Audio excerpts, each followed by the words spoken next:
10 ನಿಮಿಷ ಗೋ ಸೂಕ್ತದ ಬಗ್ಗೆ ಒಂದೆರಡು ವಿಷಯ ವಿಮರ್ಶೆ ಮಾಡೋಣ. ತದನಂತರದಲ್ಲಿ ಅಧಿಕ ಮಾಸದಲ್ಲಿ ನಾವು ಈ ಒಂದು ಕಾರ್ಯಕ್ರಮವನ್ನು ಆಯೋಜನೆ ಮಾಡಿದ್ದೀವಿ. ಆದ್ದರಿಂದ ಅದಕ್ಕೆ ಏನು ಫಲ, ಗೋಭ್ಯಾಸ ಅಥವಾ ಗೋ ಪೂಜೆ ದಾನ ಧರ್ಮ ಕಾರ್ಯಗಳಿಗೆ ಅಧಿಕ ಮಾಸದಲ್ಲಿ ಏನು ಫಲ ಅಂತ ನಮ್ಮ ರಾಮಚಂದ್ರ ಶಾಸ್ತ್ರಿಗಳು ಹೇಳ್ತಾರೆ. ತತ್ಪೂರ್ವದಲ್ಲಿ ಶಾಸ್ತ್ರದಲ್ಲಿ ಅಥವಾ ಇತಿಹಾಸ ಪುರಾಣಗಳಲ್ಲಿ ಮಹಾಭಾರತ ಆಗಲಿ, ಪದ್ಮಪುರಾಣ, ಭಾಗವತ ಎಲ್ಲ ಕಡೆ ಗೋವಿನ ಬಗ್ಗೆ ವಿಶೇಷವಾಗಿ ಪ್ರಸ್ತಾಪ ಮಾಡಿದ್ದಾರೆ.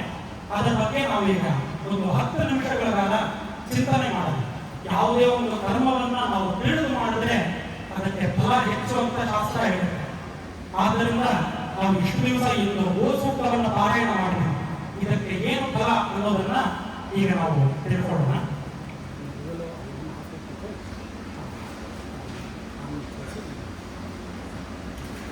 ಓಂ ಶ್ರೀ ಗುರುಭ್ಯೋ ನಮಃ. ಹರಿ ಓಂ. ಓಂ ಶ್ರೀರಾಮ ರಾಮ ರಾಮೇತಿ ರಮೇ ರಾಮೇ ಮನೋರಮೇ ಸಹಸ್ರನಾಮ ತತ್ತುಲ್ಯಂ ರಾಮ ನಾಮ ವರಾನನೇ. ಶ್ರೀರಾಮ ರಾಮ ರಾಮೇತಿ ರಮೇ ರಾಮೇ ಮನೋರಮೇ ಸಹಸ್ರನಾಮ ತತ್ತುಲ್ಯಂ ರಾಮ ನಾಮ ವರಾನನೇ. ಶ್ರೀರಾಮ ರಾಮ ರಾಮೇತಿ ರಮೇ ರಾಮೇ ಮನೋರಮೇ ಸಹಸ್ರನಾಮ ತತ್ತುಲ್ಯಂ ರಾಮ ನಾಮ ವರಾನನೇ. ಹೋಮ ಧೂಮಃ ಗವಾಂ ರೇಣುಃ ವೇದಾನಾಂ ಧ್ವನಿರೇವ ಚ ಅಪಿ ಗೋರೋಹಣ ಮಾತ್ರೇಣ ಸರ್ವ ಪಾಪಂ ವ್ಯಪೋಹತು ಅಂತ ಒಂದು ಭಾಗವತದ ಒಂದು ಶ್ಲೋಕ. ಇದರ ತಾತ್ಪರ್ಯ ಏನು ಅಂತ ಹೇಳಿದ್ರೆ, ಹೋಮ ಧೂಮಃ, ನಾವು ಹೋಮ ಮಾಡಿದ ತಕ್ಷಣ ಅಥವಾ ಹೋಮ ನಡೆಯುವ ಸಂದರ್ಭದಲ್ಲಿ ಆ ಧೂಮವನ್ನ ಏನು ಆ ಸಮಿತ್ತರು ಆಜ್ಯದಿಂದ ಉದ್ಭವವಾದ ಒಂದು ಧೂಮ ಹೊಗೆ ಏನುತ್ತೆ, ಹೋಮ ಧೂಮ, ಆ ಧೂಮವನ್ನು ನಾವು ಸೇವನೆ ಮಾಡಿದ್ರೆ ಅಥವಾ ಗವಾಂ ರೇಣು, ಗೋಪಗಳು ನಡೆದಾಡಿರೋ ಸಂದರ್ಭದಲ್ಲಾಗಲಿ ತದನಂತರ ಕಾಲದಲ್ಲಾಗಲಿ ಆ ಒಂದು ಧೂಮದ ಆ ಒಂದು ಮೃತ್ತಿಕೆಯ ರೇಣುಗಳು, ಮಣ್ಣಿನ ಆ ಕಣ ಏನು ಬರುತ್ತೆ ಅದನ್ನ ಆಸ್ವಾದನೆ ಅಥವಾ ನಮ್ಮ ಶರೀರದ ಮೇಲೆ ಬಿದ್ದರೆ ಆಗಲಿ, ವೇದಾನಾಂ ಧ್ವನಿರೇವತ, ವೇದದ ಎತ್ತಿಸಿತು ಒಂದು ಶಬ್ದವನ್ನಾಗಲಿ ನಮ್ಮ ಕಿವಿನಲ್ಲಿ ಬಿದ್ದರೆ ಆಗಲಿ, ಅತಿ ಗೋದೋಹನ ಮಾತ್ರೇಣ ಅಥವಾ ವೇದದ ರಾಶಿಯನ್ನ, ವೇದ ಅನಂತಾವೈ ವೇದಾಹ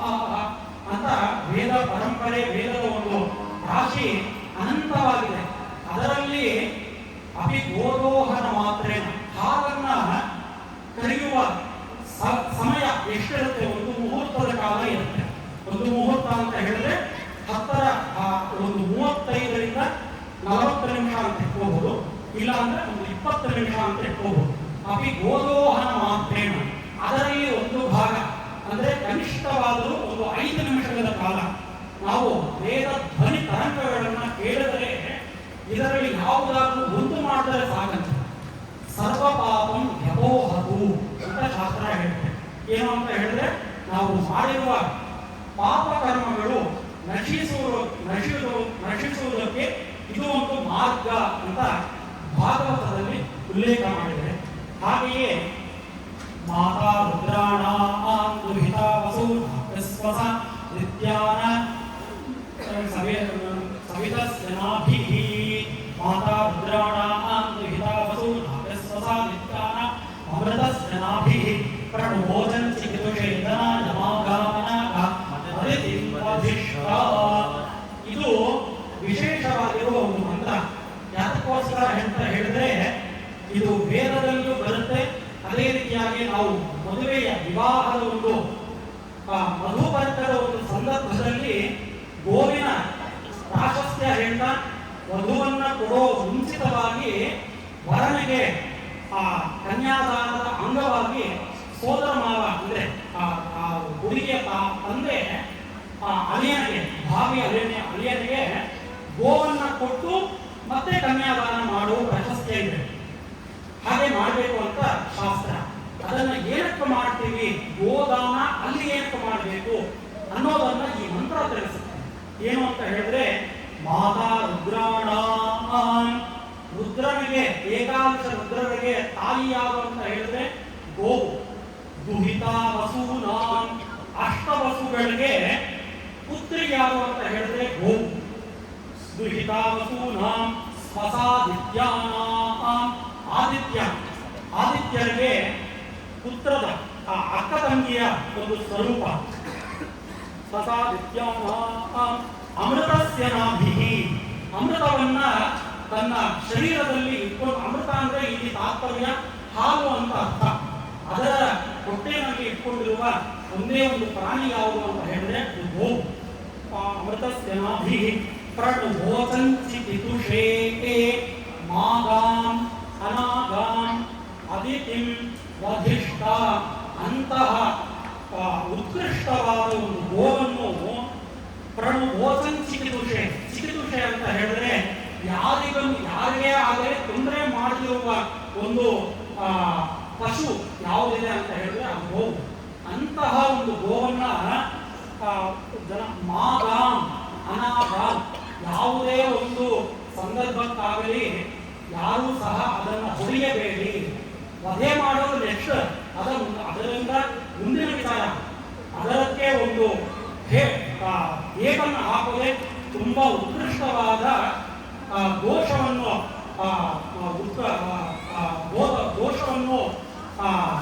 ಕಲಿಸುವ ಒಂದು ವಿಚಾರವಾಗಿದೆ.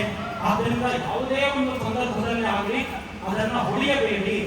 ಮಾಗಾಂ ಅನಾಗಾಂ, ಸಂದರ್ಭ ಇದ್ರೂ ಇಲ್ದಿದ್ರು ಕೆಲವೊಂದು ಜನ ಸುಮ್ಮನೆ ಹೋಗ್ತಾ ಇರ್ತಾರೆ, ಆ ಗೋವು ಕಾಣಿಸಿದ್ರೆ ಒಂದು ಲೇಟ್ ಹಾಕ್ಬಿಟ್ಟು ಹೋಗೋದು, ಈ ತರದ್ದೆಲ್ಲ ಒಂದು ಸ್ವಭಾವ ಇರುತ್ತೆ. ಸಂದರ್ಭ ಇದ್ರೂ ಸಂದರ್ಭ ಇಲ್ದಿದ್ರು ಸಹ ಅದನ್ನ ಹೊಡೆಯಬೇಡಿ ಅಂತ ಈ ಮಂತ್ರ ತಿಳಿಸುತ್ತೆ. ಗೋಮಾತೆಯನ್ನ ತಾಯಿ ರೂಪವಾಗಿ ಸೇವಿಸಿ ಅಂತ ಮುಂದಿನ ವಾಕ್ಯದಲ್ಲಿ ಹೇಳ್ತಾರೆ.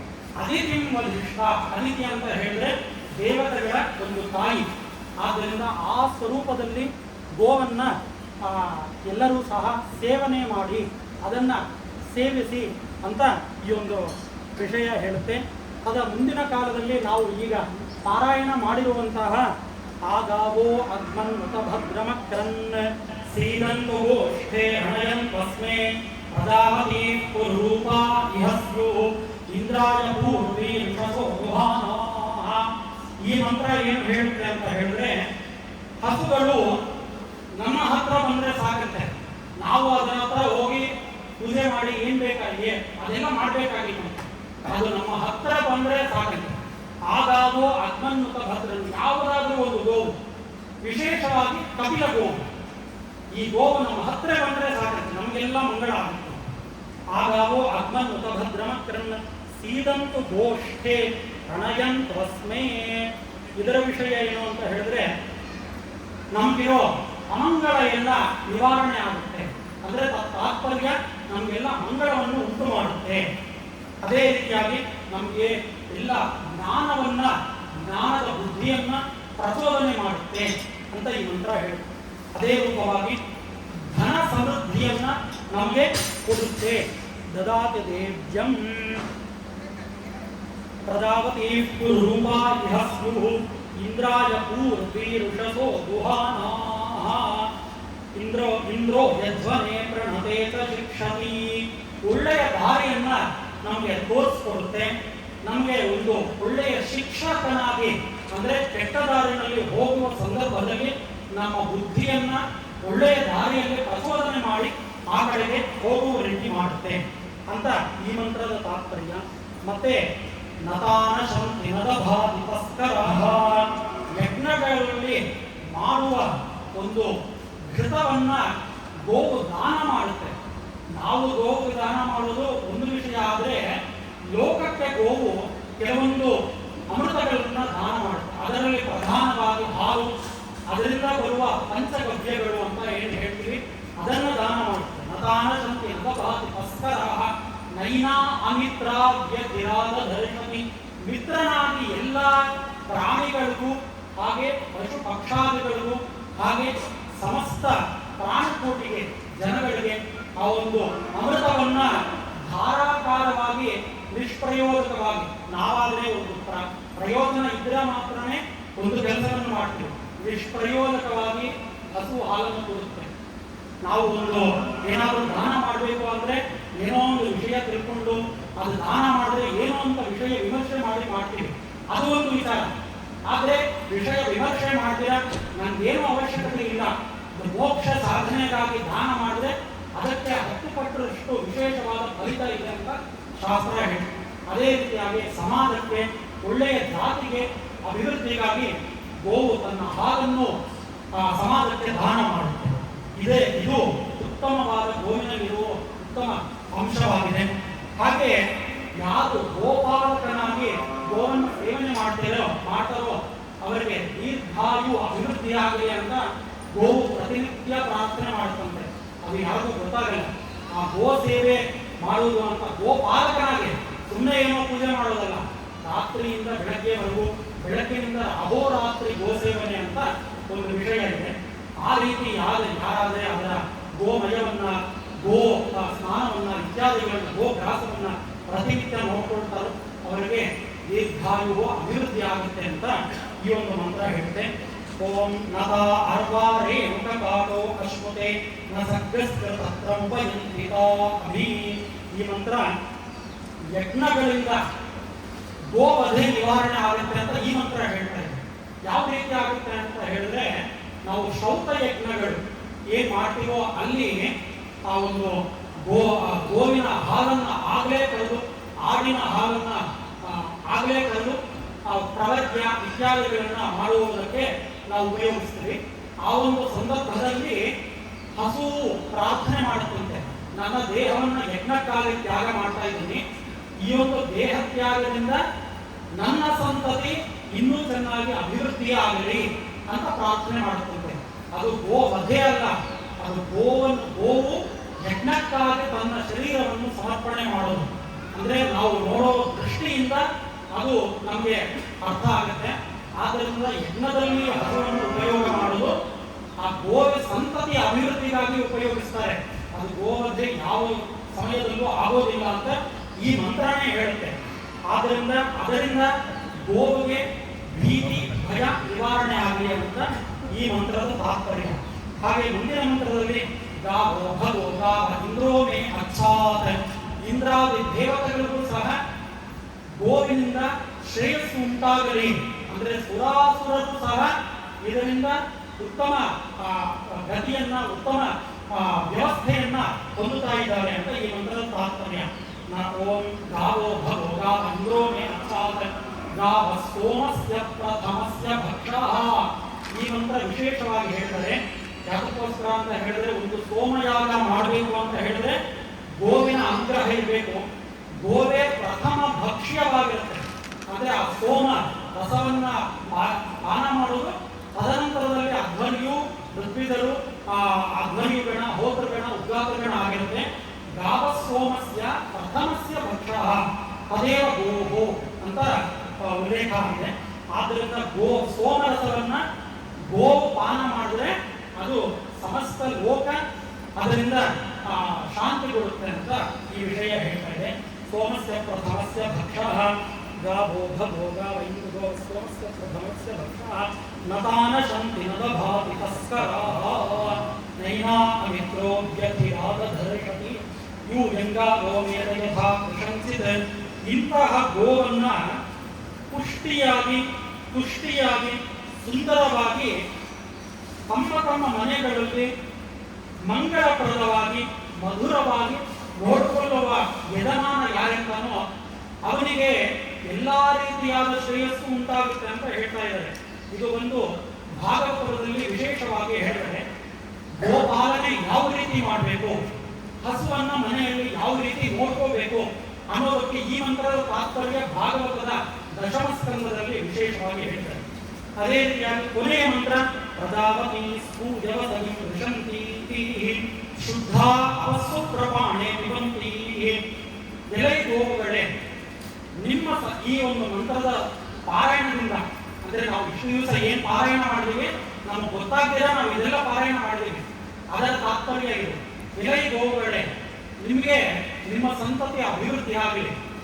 ಹಾಗೆ ನಿಮಗೆ ಎಲ್ಲಿರ್ತೀರೋ ಅಲ್ಲಿ ನಿಮಗೆ ಆ ಒಂದು ಪ್ರಜಾಪತಿ ಸೂರ್ಯವ ಸಂಗತಿ ಶುದ್ಧ ಅಪಸ್ಸು ಪ್ರಪಾಣೆ ವಿವಂತಿ. ಶುದ್ಧ ಅಪಹ, ಒಳ್ಳೆಯ ನೀರು ಕುಡಿಯೋದಕ್ಕೆ ನೀರು ಸಿಗಲಿ. ಒಳ್ಳೆಯ ಹಸಿರಾದ ಪ್ರಜಾಪತಿ ಸೂರ್ಯವ ಸಂಗತಿ ಶುದ್ಧ ಅಪಸ್ಸು ಪ್ರಪಾಣೆ ವಿವಂತಿ. ಮಾವಸ್ಥೇನ ಈಶತ, ಕೆಟ್ಟದಾಗಿರುವ ಎಲ್ಲರೂ ಹೋಗ್ಬಿಟ್ಟು ಹಸಿರಾಗಿರುವ ಹುಲ್ಲು ನಿಮಗೆ ನೀವು ಎಲ್ಲಿರ್ತೀರೋ ಅಲ್ಲೇ ಉದ್ಭವ ಆಗಲಿ, ಅಂದ್ರೆ ಸಸ್ಯ ಸಮೃದ್ಧಿ ಆಗಲಿ ಅಂತ ಈ ಒಂದು ಮಂತ್ರದ ತಾತ್ಪರ್ಯ. ಪರಿಗೋಹೆ ರುದ್ರಸ್ಯ ವೃಂದ್ಯಾತ್. ಈ ಮಂತ್ರ ವಿಶೇಷ ಏನು ಅಂತ ಹೇಳಿದ್ರೆ, ಯಾವ ಭಯ ಇಲ್ಲಿರ ರುದ್ರನ ಅನುಗ್ರಹದಿಂದ, ಪರಮೇಶ್ವರನ ಅನುಗ್ರಹದಿಂದ ಸವತ್ಸ ಗೋಪಗಳು ದಿನ ದಿನ ಅಭಿವೃದ್ಧಿ ಆಗಲಿ ಅಂತ ಈ ಮಂತ್ರ ಹೇಳ್ತಾರೆ. ಅಂದ್ರೆ ಸವತ್ಸ ಗೋ ಅಂತ ಹೇಳಿದ್ರೆ ಪರಂಪರಾಗತವಾಗಿ ಆ ಗೋ ಸಂತತಿ ಮುಂದಕ್ಕೆ ಹಾಗೆ ಹೋಗ್ತಾ ಇರಲಿ ಅಂತ ಇದರ ತಾತ್ಪರ್ಯ. ಈ ವಿಶೇಷವಾಗಿ ರುದ್ರನ ಅನುಗ್ರಹ ಏನು ಹೇಳಿದ್ದಾರೆ ಅಂತ ಹೇಳಿದ್ರೆ, ರುದ್ರನ ಒಂದು ವಾಹನ ಏನು ಅಂತ ಹೇಳಿದ್ರೆ ನಮಗೆಲ್ಲ ರುದ್ರವಾಗಿ ನಂದೀಶ್ವರನ ಒಂದು ಅನುಗ್ರಹದಿಂದ ಆ ಗೋ ಸಂತತಿ, ರುದ್ರನ ಸ್ವರೂಪನೇ ಗೋ, ಆದ್ದರಿಂದ ರುದ್ರನ ಅನುಗ್ರಹದಿಂದ ಮುಂದಕ್ಕೆ ಸಂತತಿ ಅಭಿವೃದ್ಧಿ ಆಗಲಿ ಅಂತ ಇವತ್ತು ಗೋವಿನ ಗೋ ಸೂಕ್ತದ ಒಂದು ವಿಷಯ. ಹಾಗೆಯೇ ಗೋ ಶಾಲೆಯ ಒಂದು ಪ್ರಾಶಸ್ತ್ಯ ಎರಡೇ ನಿಮಿಷದಲ್ಲಿ ಹೇಳ್ಬಿಡ್ತೀನಿ. ನಾವು ಗೋ ವಿಷಯವನ್ನು ಒಂದು ಸಲ ಸಮಗ್ರವಾಗಿ ಚತುರ್ಯುಗಗಳಲ್ಲಿ, ಕಲಿಯುಗದಲ್ಲಿ ಮಾತ್ರ ಅಲ್ಲ, ಚತುರ್ಯುಗಗಳಲ್ಲಿ ನಾವು ನೋಡಿದ್ರೆ, ಕೃತಯುಗದಲ್ಲಿ ನಮಗೆಲ್ಲ ತಿಳಿದೇ ಇದೆ, ಎಲ್ಲ ಧರ್ಮದ ಒಂದು ಯುಗ ಆಗಿದೆ, ಧರ್ಮಯುಗ ಅಂತ ಹೇಳ್ತೀವಿ. ಅಲ್ಲಿ ಯಾವುದೇ ಒಂದು ಅಧರ್ಮ ಇಲ್ಲ. ಆದ್ದರಿಂದ ಗೋ ಸಮೃದ್ಧಿ ಆದಮೇಲೆ ಧರ್ಮದ ಒಂದು ಹಾನಿ ಎಲ್ಲ ಪ್ರಧಾನವಾಗಿ ಎಲ್ಲ ಚೆನ್ನಾಗಿ ನಡೆದಿದೆ. ಆದರೆ ತ್ರೇತಾಯುಗಕ್ಕೆ ಬರುವಷ್ಟರಲ್ಲಿ ನಮಗೆ ಒಂದು 3 ಪಾದದಲ್ಲಿ ಮಾತ್ರ ಧರ್ಮ ಕಾರ್ಯಗಳು ನಡೀತಾ ಇತ್ತು. ಆ ಸಂದರ್ಭದಲ್ಲಿ ಗೋವಿನ ಪ್ರಶಸ್ತಿ ಯಾವ ರೀತಿ ಇತ್ತು ಅಂತ ಹೇಳಿದ್ರೆ, ರಾಮನ ಅವತಾರ ತೃತೀಯ ತ್ರೇತಾಯುಗ ಅಂತ ಹೇಳಿದ್ರೆ ರಾಮನ ಅವತಾರ, ವಿಷ್ಣು ರಾಮ ಸ್ವರೂಪನಾಗಿ ಬಂದಿದ್ದಾನೆ. ಅಲ್ಲಿ ರಾಮನದು ಗೋವುದು ಏನು ಬಾಂಧವ್ಯ, ಏನು ವಿಷಯ ಅಂತ ತಗೊಂಡ್ರೆ, ರಾಮನ ಉದ್ಭವನೇ ಗೋವಿನಿಂದ ಆಗಿದೆ. ಯಾವ ರೀತಿ ಅಂತ ಹೇಳಿದ್ರೆ, ದಿಲೀಪ ಮಹಾರಾಜ ಸ್ವರ್ಗಕ್ಕೆ ಹೋಗಿ ಹಿಂದಿರುವ ಒಂದು ಸಂದರ್ಭದಲ್ಲಿ ದೇವತಾ ಲೋಕದಲ್ಲಿ ಆ ಕಾಮಧೇನುವನ್ನ, ನಂದಿನಿಯನ್ನ ಸೇವನೆ ಮಾಡಿದಿರ ಭೂಲೋಕಕ್ಕೆ ಬರ್ತಾನೆ. ಆದ್ದರಿಂದ ಆ ನಂದಿನಿ ಶಾಪ ಕೊಡ್ತಾನೆ, ಇವನಿಗೆ ಪುತ್ರ ಸಂತಾನ ಇಲ್ಲಿರ ಆಗಲಿ ಅಂತ ಶಾಪ ಕೊಡ್ತಾನೆ. ತದನಂತರದಲ್ಲಿ ತಮ್ಮ ಕುಲಗುರುಗಳಾಗ ವಸಿಷ್ಠರನ್ನು ಹೋಗಿ ಕೇಳಿದ್ರೆ, ನೀನು ಹಿಂದಿನ ಒಂದು ಸಮಯದಲ್ಲಿ ನಂದಿನಿಯನ್ನು ಪೂಜೆ ಮಾಡಲಿಲ್ಲ, ನೀನು ಪೂಜೆ ಮಾಡಿದ್ರೆ ನಿನ್ನ ಸಂತತಿ ಅಭಿವೃದ್ಧಿ ಆಗುತ್ತೆ ಅಂತ ಹೇಳ್ತಾನೆ. ಪರಿಹಾರವನ್ನು ತಿಳಿದು ದಿಲೀಪ ಮಹಾರಾಜ ಆ ಕಾಮಧೇನುವನ್ನು, ನಂದಿನಿಯನ್ನ ಹೋಗಿ ಸೇವನೆ ಮಾಡ್ತಾನೆ. ಅದು ವಸಿಷ್ಠರು ಹೇಳ್ತಾರೆ, ಅಲ್ಲಿ ಇದರಲ್ಲಿ ಬರುತ್ತೆ ಸಂದರ್ಭ, ರಘುವಂಶದ ಸಂದರ್ಭದಲ್ಲಿ ಬರುತ್ತೆ. ಗೋ ಸೇವೆಯನ್ನ ಗೋ ಶಾಲೆಯಲ್ಲಿ ಇಟ್ಕೊಂಡು ನೀವು ಮಾಡಬೇಕು ಅಂತ ಹೇಳ್ತಾರೆ. ಅದಕ್ಕೋಸ್ಕರ ಈಗ ಹೇಳಿರುವ ವಿಷಯ ಒಂದು ಮಂತ್ರದ ತಾತ್ಪರ್ಯನೇ. ಅದಕ್ಕೋಸ್ಕರ ಅಂತ ಹೇಳಿದ್ರೆ 6 ತಿಂಗಳ ಕಾಲ ಗೋಶಾಲೆಯನ್ನ ನಿದ್ರಾಹಾರವನ್ನು ಮಾಡಿ, ಅದನ್ನು ಪೂಜೆ ಮಾಡಿ, ಅದಕ್ಕೆ ಗೋಗ್ರಾಸವನ್ನು ಕೊಟ್ಟು, ನೀನು ಮಹಾರಾಜ ಆದರೂ ಸಹ ಎಲ್ಲವನ್ನು ತ್ಯಜಿಸಿ ಅಲ್ಲಿರಬೇಕು ಅಂತ ಹೇಳ್ತಾನೆ. ಆಗ ಮಾತ್ರನೇ ನಿಮಗೆ ಗೋ ಒಂದು ಅನುಗ್ರಹ ಆಗುತ್ತೆ ಅಂತ ಹೇಳ್ತಾರೆ. ಅದರಂತೆ ಆ ಕುಲಗುರುಗಳ ಅಪ್ಪಣೆಯಂತೆ ಇದನ್ನು ಮಾಡಿ ಮುಂದಿನ ಸಂದರ್ಭದಲ್ಲಿ ಆ ಒಂದು ಸಂತಾನವನ್ನು ಪಡಿತಾನೆ. ಆ ಸಂತಾನ ಮುಂದಕ್ಕೆ ಹೋಗ್ತಾ ಹೋಗಿ ಆ ಒಂದು ಮುಂದಿನ ತಲೆಮಾರಿನಲ್ಲಿ ನಮ್ಮ ಶ್ರೀರಾಮರು, ಧರ್ಮ ಸ್ವರೂಪರಾದ ಶ್ರೀರಾಮರು ಉದ್ಭವ ಆಗ್ತಾರೆ. ತದನಂತರದಲ್ಲಿ ಮುಂದಿನ ಕೆಲಸ ಎಲ್ಲ ನಡೆಯುತ್ತೆ, ನಡೆಯುತ್ತೆ ಧರ್ಮ ಸಂಸ್ಥಾಪನೆ. ಪುನಃ ರಾಮರಾಜ್ಯ ಬಂದ ಮೇಲೆ ಆ ಒಂದು ಧರ್ಮ ಸಂಸ್ಥಾಪನೆ ಆಗುತ್ತೆ. ತ್ರೇತಾಯುಗದಲ್ಲಿ ರಾಮರಿಗೂ ಗೋವು ಇದೊಂದು